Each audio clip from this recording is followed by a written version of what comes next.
수요 말씀 기도회 2025년 2월 26일 한국교회 트렌드 2025년 제3과 평신도 사역에 대해서 우리 공부하도록 하겠습니다. 영어로는 Potential Laity, 이 Laity가 평신도란 뜻입니다. 평신도 사역, 평신도라는 것은 이제 일반 신자를 말하죠. 목회자, 교역자가 아닌 일반 신자를 평신도라는데 사실 이 레이어티라고 하는 그 영어 단어가 너무 계급을 의미하는 낮은 이런 뜻이잖아요. 그래서 사실은 평신도라는 말이 그렇게 파지티브한 뜻은 아니고 네거티브한 뜻이에요. 부정적인 뜻이에요. 그러니까 교역자, 목회자를 좀 상위로 두고 평신도는 그 아래급이다는 그런 뜻이 있어서 평신도란 말은 사실은 쓰는 것이 그렇게 좋은 뜻은 아닙니다. 이제 일반 신자라는 말을 쓰기보다는 보통 목회자가 아닌 신자를 평신도라 그렇게 부르게 되죠. 그렇지만 그 이름의 뜻에는 이제 부정적인 뜻이 있다는 것 정도는 우리가 알아야 합니다. 왜냐하면 중세시대 그 사제들, 신부들이 자신들은 이제 사제, 신부로서의 그 권위가 있고, 그리고 일반 신자들은 성당에 와서 미사 드릴 때 그저 신부들이 하는 대로 따라 하잖아요. 그래서 평신도라, 그렇게 그때부터 레이어티라 이렇게 불렀는데, 이 종교개혁 이후 모든 개신교인들은 만인 제사장직이기 때문에 만인 제사장, 그러니까 모든 일반 신자도 하나님 앞에 제사장이 될 수가 있어요. 그게 개신교회, 개혁교회의 뜻입니다. 그래서 이것은 가톨릭에서 온 용어다. 그렇게 아시고 이렇게 우리가 알고는 있고 이제 평신도가 무슨 뜻인가는 이해를 해야 하겠습니다. 어쨌든 우리 일반 신자들의 사역에 대해서 이제 제3과 공부를 하는데 한국교회 트렌드에 있어서 이제 앞으로는 우리 일반 신자들이 목회자, 교육자 못지않은 그런 교회에서의 일을 하게 된다. 이제 그런 뜻이 되겠습니다. 왜냐하면 지금 신학교에 신학생들이 줄고 있어요. 그러니까 이런 말이 있습니다. 전도사 찾기가 하늘의 별 따기입니다. 전도사가 금도사가 됐어요.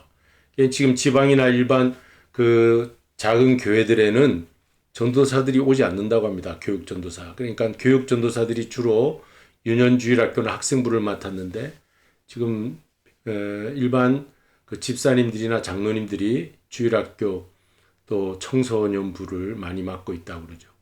최근 교회들의 교육 전도사 청빙 광고 내용이 달라지고 있다. 어떻게 달라지냐면 신학 전공이 아니어도 됩니다. 교육 전도사를 뽑을 때는 예전에는 다 어느 신학교를 전공해야 된다, 신학을 나와야 된다 이랬는데 지금은 교육 전도사를 청빙해도 오지를 않아요. 그러다 보니까 일반 대학을 졸업해도 교회 교육에 관심 있는 사람이면 이제 교회에서 사역할 수 있다. 그렇게 되어버렸어요. 우리가 한국교회 트렌드를 지금 공부하잖아요. 그러니까 2025년도에 와서는 벌써 이렇게 교회 상황이 많이 달라지고 있구나. 이런 걸 우리가 이제 알게 되는 거죠. 교육 전도사, 부교육자, 이제 혹은 부목사, 구인난은 아주 심각한 상황입니다. 저도 한국 갔을 때 들었는데 수원 지역까지는 부교육자들이 온다고 합니다. 그 서울 근교니까. 그런데 대전이나 저쪽 대구나 광주, 부산, 목포 이런 완전 저 아랫 지역에는 부목사들이 오지를 않는데요. 온천중앙교회 저희 큰 누님이 다니시는데 거기도 부목사를 구하려고 담임 목사가 혼자서 일하기 힘드니까 부목사 청빙 광고를 냈는데 6개월이 지나도 아무도 신청하는 사람이 없다. 그렇게 말하더라고요. 그렇게 지금 지방도시로 갈수록 중소형 규모 교회일수록 더욱 구인난이 심각하다. 이유가 신학생이 줄고 있고 이제 학생들은 얼마 없고 교수들만 많아지고 미국 교회 현실이 이제 유럽 교회나 영국이나 독일 신학교도 교수들 많고 학생들이 없어서 한국 신학생들이 많이 유학 간 적이 있는데 거의 없답니다, 지금. 한국도 그런 그 전철을 밟고 있는 거죠. 그리고 지방으로 내려가는 이유가 서울 집중화 현상. 병원에도 서울에 있는 병원에 다 의사들이 들어가려고 하잖아요. 그처럼 목사 되려는 그 목사 지망생들도 서울에 있는 대형교회에 다 집중하고 있다는 거예요. 예, 아주 좋지 않은 모습이죠. 한국 교회가 그렇습니다.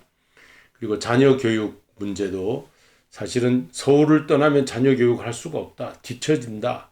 경쟁 사회에서 지방에 있다가는 지방에 있는 사람들 다 서울로 올라오는데 그래서 이런 문제들이 있다는 겁니다. 그래서 대안으로 교단 총회마다 평신도 교육사 과정을 신설하기 시작했다. 그러니까 평신도 교육사라는 것은 일반 집사님들이나 장로님들이 신학 교육을 어느 정도 받고 교회에서 학생들을 가르치는 어린이 주일학교를 이제 가르치는 그런 일을 하게 되었다는 것이죠. 평신도 교육사의 교과 과정을 보면 신구약 성경 내용을 일단 알아야 되겠죠. 성경을 알고 교육사가 뭐냐 하는 정체성에 대해서 공부하고 교회 교육에 대한 이해, 예배에 대한 이해, 이제 예배학 이런 공부를 하게 되겠죠.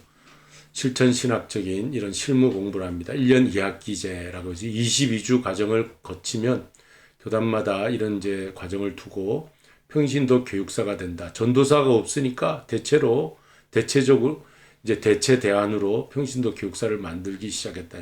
근데 교회에서 이런 분들이 일을 많이 한다고 합니다. 평신도 사역의 실제에 대해서 설문조사를 해보니까 한국 교회 절반이 실시를 하고 있다라는 겁니다. 이런 말이 있어요. 우리 교회는 신방이나 새가족 교육을 평신도가 합니다. 일반 신자가 한다는 거예요. 그래서 평신도들은 무슨 일을 주로 하느냐면 첫째로 신방을 많이 한대요. 그렇죠. 옛날 여의도 순복음교회 조영기 목사님 목회할 때도 일반 집사님들, 권사님들이 신방은 많이 다녔어요. 그때부터 사역을 많이 했죠. 여전도에 사역을 많이 했죠. 신방, 전도. 그리고 새가족 교육. 새가족들이 오면 안내하고 또 우리 교회는 어떻습니다. 이런 이제 그 책자가 있으니까 책자를 교육시키는 거죠. 영적 멘토 상담하고 이렇게 기도해주고 하는 영적 멘토 이런 일을 평신도들이 많이 한답니다. 그리고 교육부서 이건 이제 어린이 주일학교나 학생부, 청년부를 교육부서라고 합니다. 거기에서 부장 선생님이 설교하죠. 또 어떤 분은 또 성경 강의를 해요. 어떤 집사님은요 성경 강의를 목사님보다 더 잘하는 분이 있어요.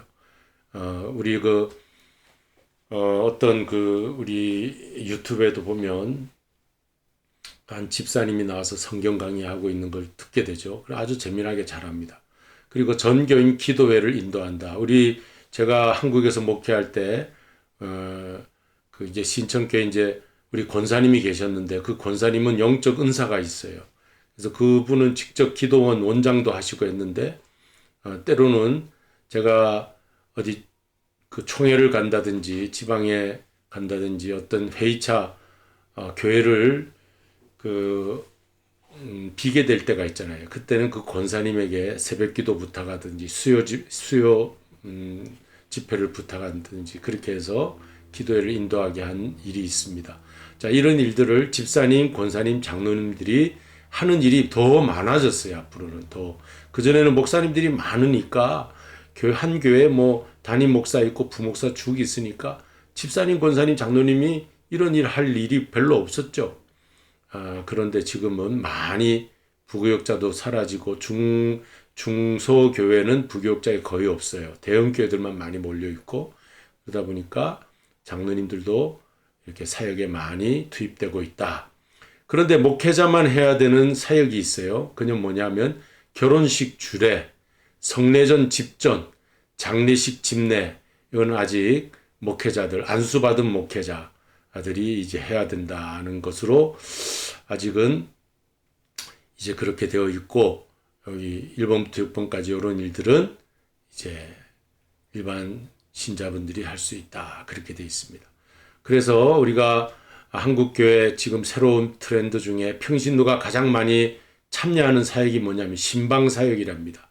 예전에는 목사님들하고 권사님 이렇게 쭉 몇 분이 신방대원이라고 해서 집집마다 방문한 적이 있잖아요. 근데 지금은 목사님들 없이도 권사님들 대동해서 이렇게 집사님들 몇 분 해서 구역 신방하고 그런 일들이 많아졌습니다. 왜냐하면 사실은 예전에는 목사님들이 이런저런 일을 많이 하고 목회자가 고등교육을 받은 분들입니다. 그런데 지금은 권사님들이 다 고등교육 다 받았어요. 뭐 아동 심리학 공부하신 분도 있고 상담학 심리학과 상담학과 교육학과 권사님 장로님들 중에서도 공부를 많이 하신 분들이 많아요. 석사 박사까지 있는 분들이 있어요. 그분들한테는 신방을 맡기는 거죠. 의사분들도 있고 그러니까 이렇게 되었습니다. 지금 한국 교회가 많이 수준이 높아졌기 때문에 이런 일이 가능하게 된 거예요. 새가족 교육 교회에 대해서 가장 많이 아는 분이 이제 우리 장로님 권사님이 되겠죠. 그래서 새가족들 교육하고 우리 교회는 이러한 분위기입니다. 우리 교회 목사님은 어떠한 분입니다. 이제 그런 교육을 하게 됩니다. 그 영적 멘토를 많이 했는데 이 세 가지 신방, 새가족 교육, 영적인 멘토. 멘토라는 것은 이제 그 새로 오신 분에 대해서 영적으로 지도하는 분을 말하죠. 그래서 상담을 하거나 안내를 하거나 이런 일을 많이 한답니다. 평신도가 하고 있는 사역이 뭐냐? 실제로 평신도가 하는 사역을 이렇게 살펴보니까 70% 신방, 제일 많이 하죠. 신방을. 그리고 새가족 교육, 영적인 지도, 멘토 역할, 교육부서 설교, 성인 예배도 때로는 설교합니다. 수요 기도회라든지 금요 철야 기도회라든지 이런 데도 목사님이 안 계실 때는 이제 장로님이나 권사님들이 나와서 예배인도 할 수가 있어요. 우리 개신교는 만인 제사장직이기 때문에 부득한 일이 아니라 권장할 만한 일입니다. 그런데 이제 안 하려고 하시니까 안 하는 거지. 침례교에서는 이제 평신도들이 많이 설교 연사 있는 분들 중에서 목사 안수를 받으면 목사가 되기도 하고 그러죠. 자, 이제 성경 강의도 합니다. 어느 집사님들은 성경 강의를 목사님보다 더 뛰어나게 하는 분도 있습니다. 그리고 전교인 기도의 인도, 철야 기도, 은사가 나타나면 할 수가 있죠. 자, 이런 일들을 우리 하는 것을 보게 됩니다. 평신도 설교도 가능할까 하는데 부서 설교는 가능합니다. 우리 교회는 작은 교회라 집사님이 설교합니다. 목사님이 휴가를 간다든지 어떤 총회 이렇게 인도하러 간다든지 이러면 이렇게 교인들이 설교할 수밖에 없죠. 장로님 설교도 좋아요. 귀에 쏙쏙 들어옵니다. 장로님 설교가 좋은 이유가 적용을 하기 때문에 그래요. 일반 사회에 대한 경험이 많고 간증이 있고 하니까 이제 적용이 되죠. 듣는 분들하고 공감대를 형성할 수가 있죠. 목사님들은 좀 동떨어진 얘기를 할 때가 있어요. 자, 교육부서는 뭘 말합니까? 어린이 주일학교, 학생부, 대학부, 청년부를 말해요. 여기에서는 교육자를 청빙해도 지금 오지 않는다고 합니다. 그래서 교회 부장 선생님, 집사님이나 장로님이 설교를 합니다. 평신도 설교 가능할까요? 가능합니다. 그 다음에 평신도가 교육자 역할을 대체할 수 있을까? 교육자 역할을 대체할 수 있습니다. 답을 먼저 알려드리면.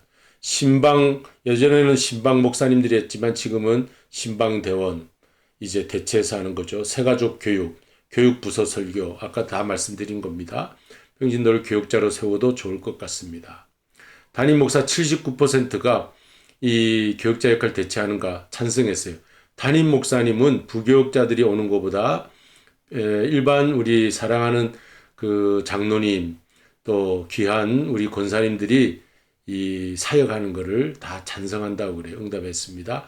하지만 평신도들이 응답은 절반 이하였다 그럽니다. 목사님들은 찬성하는데 정작 본인들은 꺼린다는 거예요. 그 이유는 아니 교회의 일은 안수받은 목회자가 해야 되지 왜 평신도들한테 일을 시키냐 이제 이런 마음이 아직도 남아있고 그리고 사실 일반 직종에서 생업에 지장을 받잖아요.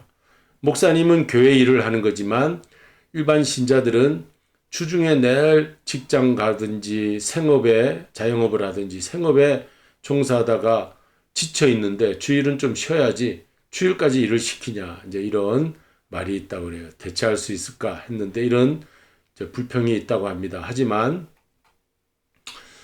평신도 사역에 대한 평가, 역할, 인식을 보면 그래도 별 문제 없다. 평신도 사역에 대해 담임 목사님은 별 문제 없다. 새가족 교육시키는 데는 아주 잘하고 있다. 신방하는 것도 잘하고 있다. 신앙지도 상담 기도하는 것도 잘하고 있다. 뭐 67% 거의 70% 이상이잖아요. 그 성경 강의도 맡겨보니까 더 잘하더라. 그 다음에 성인 예배 설교 잘하더라. 그러니까 평신도의 교육자 역할 대체에 대한 인식은 담임 목사는 찬성합니다. 79%. 그런데 반대, 잘 모르겠다. 이제 적죠. 숫자가 이렇게 되어 있습니다. 자, 이렇게 해서 오늘은 마치고요. 이제 다음 시간에는 한국교회 트렌드 사과 오소프락시 하기 전에 이 포텐셜 레이어티에 대한 그 넥스트 다음 우리 과제는 뭐냐 그걸 잠깐 살펴보도록 하겠어요. 앞으로는 이런 내용들이 남아있다는 거 잠깐 보여드리고 있습니다. 자, 이제 오늘 복음성가 나누고 마치도록 하겠습니다.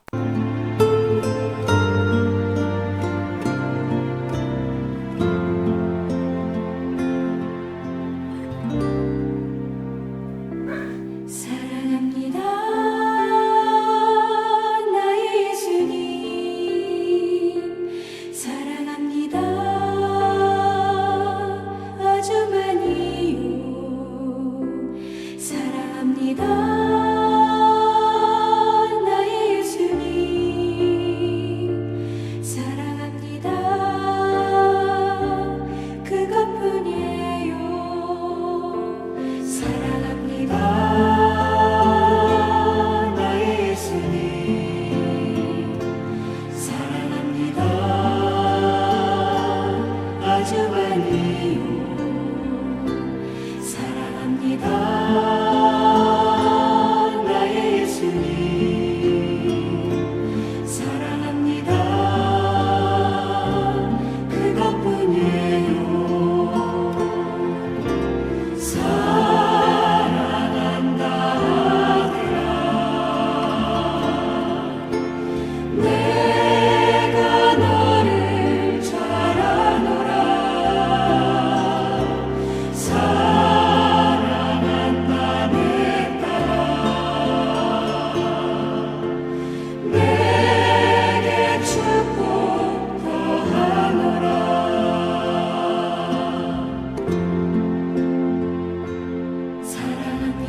우리 기도하겠습니다. 하나님, 저희들에게 무엇이든 교회를 세우는 일에 맡겨주신 사명이 있다면 우리 은사를 잘 활용하여 사명 잘 감당할 수 있게 하여 주시옵소서.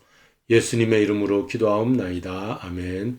하늘에 계신 우리 아버지여, 이름이 거룩히 여김을 받으시오며 나라의 임하옵시며 뜻이 하늘에서 이룬 것 같이 땅에서도 이루어지이다.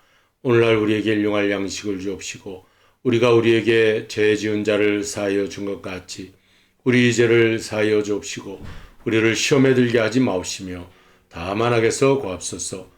때에 나라와 권세와 영광이 아버지께 영원히 있사옵나이다. 아멘.